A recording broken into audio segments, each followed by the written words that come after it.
Hello students, स्वागत है हमारे YouTube channel MAS Jharkhand education में। और आज की इस वीडियो में हम देखने वाले हैं टोटल जो है 40 ऑब्जेक्टिव प्रश्न देखने वाले हैं जो आपके बोर्ड एग्जाम में पूरा लड़ने वाला है। ठीक है, तो चलते हैं पहले प्रश्न की ओर और हर एक प्रश्न को हम लोग यहाँ पे देखेंगे। नेत्र गोलक की आकृति होती है अंडाकार, वृत्ताकार, गोलाकार या इनमें से कोई नहीं। तो आप लोग को पता होगा कि नेत्र जो है हमारा गोलाकार होता है, तो ये आपका एक पहला का जो है सी नंबर सही हो जाएगा।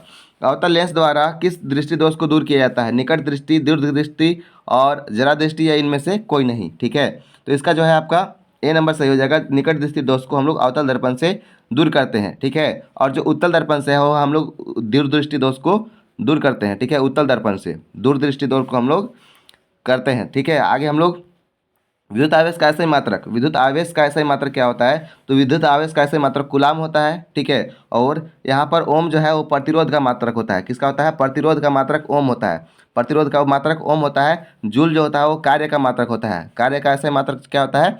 जूल होता है। ठीक है, आगे बताया गया है कि एक गोली दर्पण की वक्रता त्रिज्या सेंटीमीटर है, तो इसकी फोकस दूरी होगी। ठीक है, तो यहाँ पे देखिए नहीं बताया गया है, लेकिन यहाँ पर जो है ना चौथा का आपका जो है सी नंबर सही हो जाएगा 10 सेंटीमीटर। ठीक है, अगर एक यहाँ पे लिखा हुआ रहता तो यहाँ पे कितना हो जाएगा? 10 सेंटीमीटर। ठीक है, आगे बताया गया है कि एक प्रतिबिंब का आकार हमेशा वस्तु के आकार के बराबर होता है, तो दर्पण होगा। ठीक है, कितना होगा?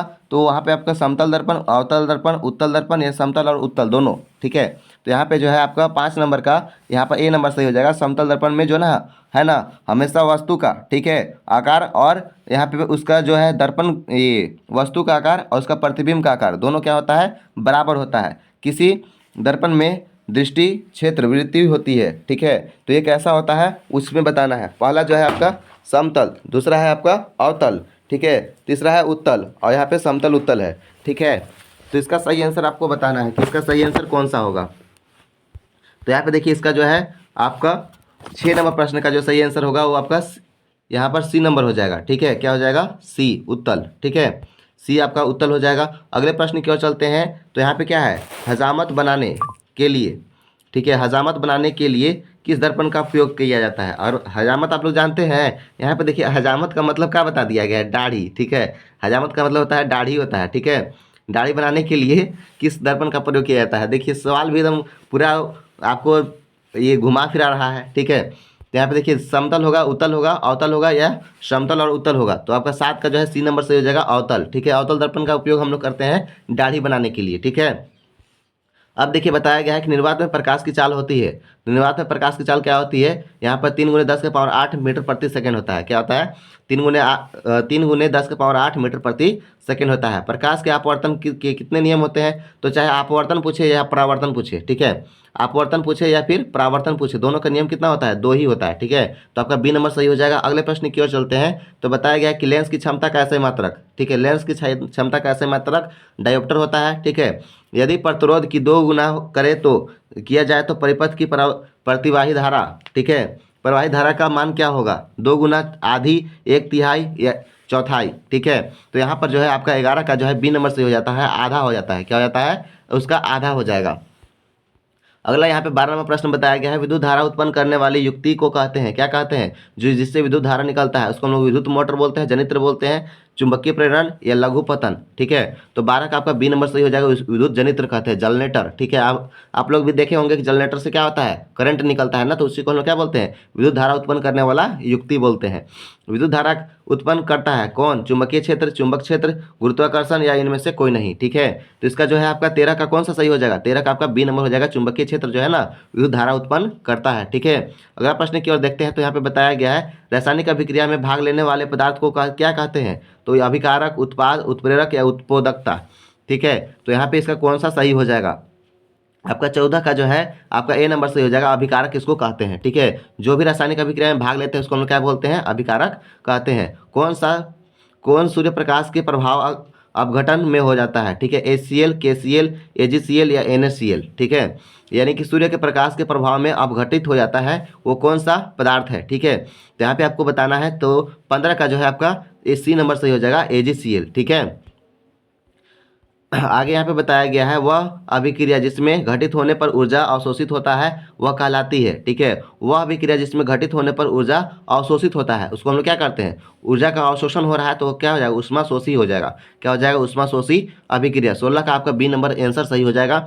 अगले प्रश्न हम लोग 17 नंबर में चलते हैं। एक विलेन का लिटमस पत्र, ठीक है, एक विलेन लाल लिटमस पत्र को नीला कर देता है, वह विलेन कैसा होगा, तो आप लोग याद रखिएगा अनिल। ठीक है, क्या याद रखिएगा, अनिल। जो अम्ल जो है वो नीले लिटमस पत्र को लाल में बदल देता है। ठीक है, और यहाँ पर अगर क्षार लगा देते हैं तो क्या होता है, क्षार जो है वो क्या करता है, लाल लिटमस पत्र को नीला में बदल देता है। किस में बदल देता है, नीला में। ठीक है, तो यहाँ पे 7 का जो क्षार रहेगा, ठीक है, अम्ल का पीएच मान 7 से कम होता है और यहाँ पे जो क्षार का जो 7 से मान जो है ना आधा ज़्यादा होता है। ये चीज़ें याद रखिएगा। यहाँ पे अगला प्रश्न जो है बताया गया है एक विलियन में लिटमस का पत्र नीला कर देता है, ये तो बता दिए। ठीक है, अगला प्रश्न देखते हैं। यहाँ पर सोडियम कार्बोनेट का सूत्र है, सोडियम कार्बोनेट 18 नंबर का आपका सही आंसर जो है ना Na2CO3 होता है, Na2CO3। ठीक है, सोडियम कार्बोनेट का सूत्र होता है Na2CO3। आगे यहाँ पे बताया गया है धातु ऑक्साइड की प्रकृति क्या होती है। तो यहाँ पे बताया गया है कि धातु का यहाँ पे कौन सा ऑक्साइड प्राकृतिक होता है, अम्लीय, क्षारीय, उदासीन या लवणीय। ठीक है, धातु का कौन सा ऑक्साइड जो है वो प्राकृतिक होता है, तो यहाँ पर जो है आपका 19 का जो है बी नंबर सही हो जाएगा। ठीक है, क्षारीय। ठीक है, आगे देखेंगे तो यहाँ पे बताया गया है कि अम्ल जलीय विलयन में क्या उत्पन्न करता है। ठीक है, तो यहाँ पर आपका जो है ए नंबर सही होगा, H+ आयन जो है ना वो क्या करता है, उत्पन्न करता है। अम्लीय जल में जो है ना H+ आयन उत्पन्न करता है। कमरे के ताप पर द्रव रूप में पाया जाता है। ठीक है, कमरे के दाब पर जो है ना ताप पर द्रव रूप में पाया जाता है FeCu। ठीक है, Cu मतलब कॉपर होता है, फेरस, Ag या फिर Ca। ठीक है, तो इसका जो है आपका 21 नंबर का जो है डी नंबर सही हो जाएगा Ca। ठीक है, आगे हम लोग देखेंगे तो यहाँ पे बताया गया है चाकू से काटा जाने वाला धातु। ठीक है, तो आपका हो जाएगा सोडियम, पोटेशियम और लिथियम, तीनों होता है, तो इसमें से आपका इनमें से सभी हो जाएगा। आगे चलते हैं हम लोग सीसा एवं टीन का मिश्र धातु को क्या कहते हैं। ठीक है, सीसा और हम लोग ये टीन दोनों जब मिला देते हैं तो उसको हम लोग क्या बोलेंगे, तो उसको हम लोग बोलते हैं सोल्डर। क्या बोलते हैं, सोल्डर कहते हैं। ठीक है, आगे बताया गया है कि निम्न में से अल्कोहल प्रकारात्मक समूह कौन सा है, अल्कोहल। ठीक है, तो अल्कोहल में क्या होता है कि आपका जो है 24 नंबर का जो है वो आपका ए नंबर सही हो जाएगा, OH समूह जुड़ जाता है। ठीक है, OH समूह जुड़ जाएगा तो आपको क्या हो जाएगा, अल्कोहल बन जाएगा। क्या बन जाएगा, अल्कोहल। ठीक है, आगे यहाँ पे बताया गया है निम्नलिखित में से कौन सा सरलतम हाइड्रोकार्बन है, हाइड्रोकार्बन का सरलतम रूप यहाँ पे बताना है। ठीक है, तो आपका 25 का जो है आपका ए नंबर सही हो जाएगा, मेथेन। ठीक है, मेथेन को ही हम लोग क्या बोलते हैं, सरलतम हाइड्रोकार्बन कहते हैं। ठीक है, आगे यहाँ पे बताया गया आधुनिक आवर्त सारणी में आवर्तों की संख्या। ठीक है, आधुनिक आवर्त सारणी में आवर्तों की संख्या कितनी है, तो यहाँ पे आपको बताना है। तो इसका जो है आपका 26 का बी नंबर से हो जाएगा, 7 आवर्त होते हैं। ठीक है, और कितना समूह, समूह कितना होता है आप लोग कमेंट करके बता दीजिए। ठीक है, एकल कोशिकीय जीव है, जंतु है। ठीक है, पादप, अमीबा, मनुष्य, इनमें से कोई नहीं। तो अमीबा जो है आपका एकल कोशिकीय जीव है। ठीक है, आगे चलते हैं तो यहाँ पे बताया गया है मनुष्य के मुख गुहा में कितने जोड़े लार्व की ग्रंथियां होती है, 1 जोड़ा, 2 जोड़ा, 3 जोड़ा या 4 जोड़ा। ठीक है, तो 28 का आपका जो होता है सी नंबर से हो जाएगा, 3 जोड़ा जो है ना लार्व ग्रंथियां होती है। ठीक है, कोशिका का पावर हाउस किसे कहते हैं। ठीक है, कोशिका का पावर हाउस जो है माइटोकॉन्ड्रिया। ठीक है, माइटोकॉन्ड्रिया को बोलते हैं, यानी कि 29 का जो है आपका यहाँ पर एडीपी माइटोकॉन्ड्रिया, चलिए यहाँ पे हो जाएगा एडीपी हो जाएगा। ठीक है, आगे चलते हैं। यहाँ पर उसमें बताया गया है कि एस्ट्रोजन स्रावित होता है। ठीक है, एस्ट्रोजन कहाँ स्रावित होता है, अंडाशय से, थायरोक्सिन से, वृषण से या प्यूटरी द्वारा। ठीक है, तो इसका जो है आपका 30 का जो है वो ए नंबर सही हो जाएगा। ठीक है, अंडाशय से। ठीक है, एस्ट्रोजन स्रावित होता है। अगला जो है मस्तिष्क उत्तरदायी होती है, मस्तिष्क उत्तरदायी होती है, यानी कि हम लोग के पास दिमाग है तो क्या कर सकते हैं, सोचने के लिए, हृदय के संवेदन के लिए या शरीर का संतुलन बनाए रखने के लिए, या इनमें से सभी। तो इनमें से सभी हो जाएगा। ठीक है, हम लोग सोच भी सकते हैं। ठीक है, और जो हम लोग हृदय का धड़कन है, ठीक है, अगर ज़्यादा सोचने लगते हैं तो हृदय का धड़कन भी बढ़ने लगता है, और शरीर का संतुलन बनाए रखने के लिए भी ये जो है बहुत अति आवश्यक है। हाइड्रा में प्रजनन किस विधि द्वारा होता है, विखंडन, मुकुलन या लैंगिक जनन या इनमें से सभी। ठीक है, हाइड्रा में जो है ना किस प्रकार का ये जनन विधि होता है, प्रजनन विधि होता है। ठीक है, तो आपका जो 32 का है वो आपका बी नंबर से हो जाएगा, मुकुलन। हाइड्रा में क्या होता है, मुकुलन होता है। ठीक है, आगे यहाँ पे बताया गया है डीएनए कहाँ पाया जाता है, डीएनए कोशिका द्रव में, कोशिका केंद्रक में या इनमें से सभी। ठीक है, तो आपका जो 33 का जो है वो डी नंबर सही हो जाएगा, इनमें से सभी। केंद्रक में पाया जाता है, कोशिका में भी पाया जाता है, कोशिका द्रव में और कोशिका केंद्रक के द्रव में। ठीक है, यहाँ पे बताया गया है अगला जीन शब्द जीन शब्द किसके प्रयुक्त होता है? डार्विन, मेंडल या जॉनसन या लामार्क। ठीक है, तो इसका जो है आपका 34 का सी नंबर सही हो जाएगा, जॉनसन। ठीक है, जॉनसन जो है वो जीन के बारे में बताते हैं। आगे बताया गया अनुवांशिकता के पिता। ठीक है, अनुवांशिकता शब्द का प्रतिपादित किसने किया था? मेंडल, वेटर, डार्विन या यूरी। ठीक है, तो इसका जो है ना ग्रेगर जॉन मेंडल जो है वो अनुवांशिकता के पिता कहा जाते हैं। ठीक है, यानी कि आपका जो है 35 का अनुवांशिक शब्द प्रतिपादित सर्वप्रथम किसने किया था? सर्वप्रथम जो है किसने किया था? ठीक है, तो ये हो जाएगा वेटसन। ठीक है, वेटसन ने, इसका जो है आंसर सही हो जाएगा आपका 35 का बी नंबर। ठीक है, अगले प्रश्न की ओर चलते हैं। ऊर्जा का मुख्य स्रोत क्या है? ऊर्जा का मुख्य स्रोत यानी कि ऊर्जा हम लोग को फ्री पॉकेट में कहाँ से मिलता है? तो सूर्य से, यानी कि सी नंबर आपका सही हो जाएगा।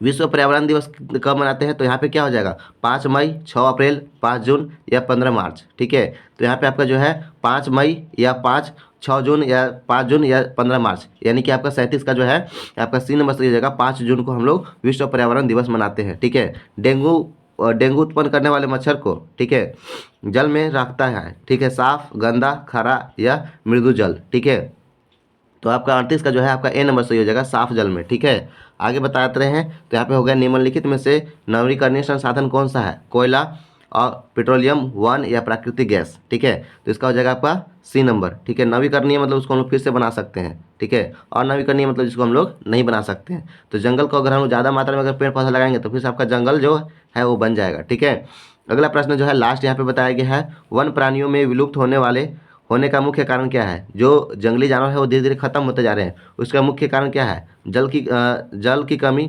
बांधों का निर्माण, नवीकरणीय या वायु प्रदूषण। तो इसका जो है आपका यहाँ पे सी नंबर से हो जाएगा नवीनीकरण। ठीक है, नवीनीकरण क्या होता है कि अगर कोई भी चीज़ें जो है ना जंगल की मात्रा में जो है धीरे धीरे कटौती होते जा रहा है। ठीक है, तो उसी को हम लोग क्या बोलते हैं?